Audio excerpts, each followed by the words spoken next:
Assalamualaikum warahmatullahi wabarakatuh. Perkenalkan, nama saya Tina Wulandari, NIM C1F018045, Prodi Ekonomi Islam. Baiklah, di sini saya akan menjelaskan materi tentang akad istisna. Yang pertama ada pengertian akad istisna.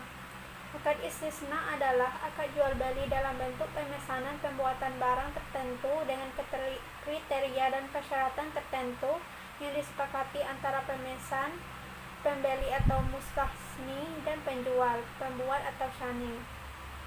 Syani akan menyiapkan barang yang dipesan sesuai dengan spesifikasi yang telah disepakati, di mana ia dapat menyiapkan sendiri atau melalui pihak lain. Istisna paralel. Jenis akad istisna. Yang pertama, istisna. Istisna adalah akad jual beli dalam bentuk pemesanan pembuatan barang tertentu dengan kriteria dan persyaratan tertentu yang disepakati antara pemesan, pembeli atau mustahin, dan penjual, pembuat atau syani.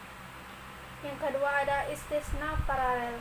Istisna paralel adalah suatu bentuk akad istisna antara penjual dan pemesan, di mana untuk memenuhi kewajibannya kepada pemesan, penjual melakukan akad istisna dengan pihak lain, subkontraktor, yang dapat memenuhi aset yang dipesan pemesan. Dasar syariah akad istisna.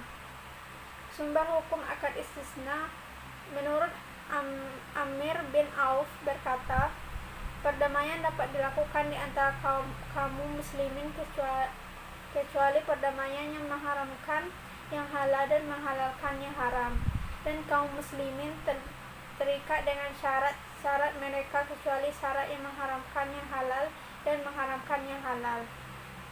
Hadis riwayat Tirmizi.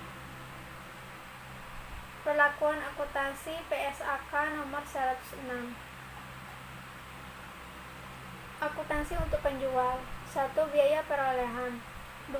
Jika pembeli melakukan pembayaran sebelum tanggal jatuh tempo dan penjual memberikan potongan, maka potongan tersebut sebagai pengurang pendapatan istisna. 3. Pengakuan pendapatan.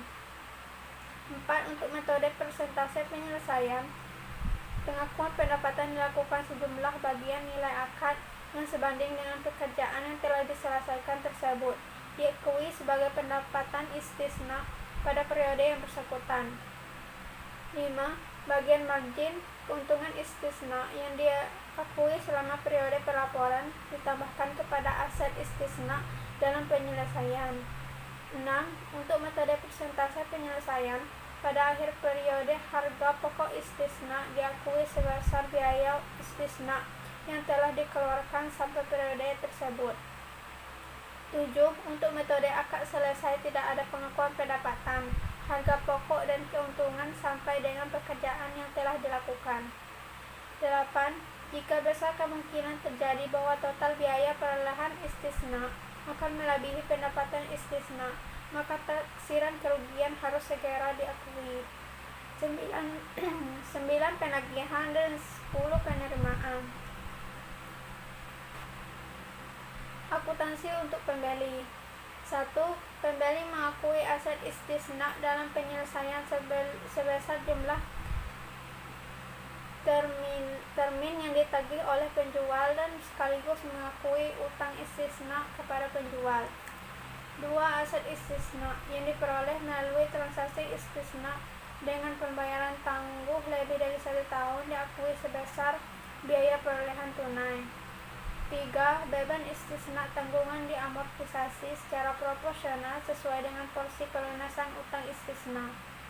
4. Jika barang pesanan terlambat diserahkan karena kelalaian atau kesalahan penjual mengakibatkan kerugian pembeli, maka kerugian tersebut dikurangkan dari garansi penyelesaian proyek yang telah diserahkan penjual.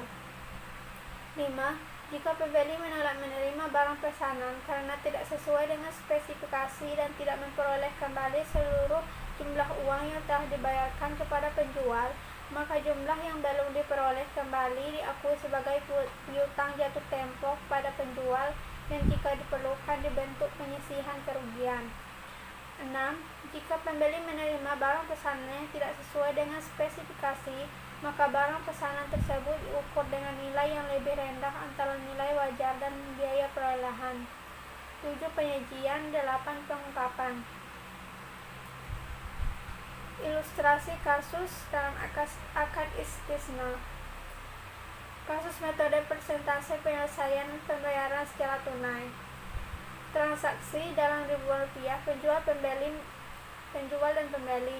Sebelum melakukan akad dikeluarkan biaya sebesar Rp260. Untuk melakukan survei beban pra-akad ditangguhkan sebesar Rp250. K sebesar Rp250. Jika ternyata kemudian hari dilakukan akad beban istisna sebesar Rp250.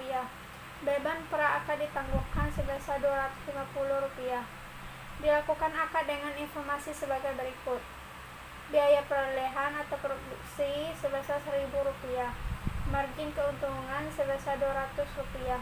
Nilai tunai saat penyerahan sebesar Rp1.200. Baiklah, itu saja materi yang saya jelaskan. Semoga bermanfaat. Jika ada kesalahan kata atau pengucapan, mohon dimaafkan. Saya tutup dengan wassalamualaikum warahmatullahi wabarakatuh.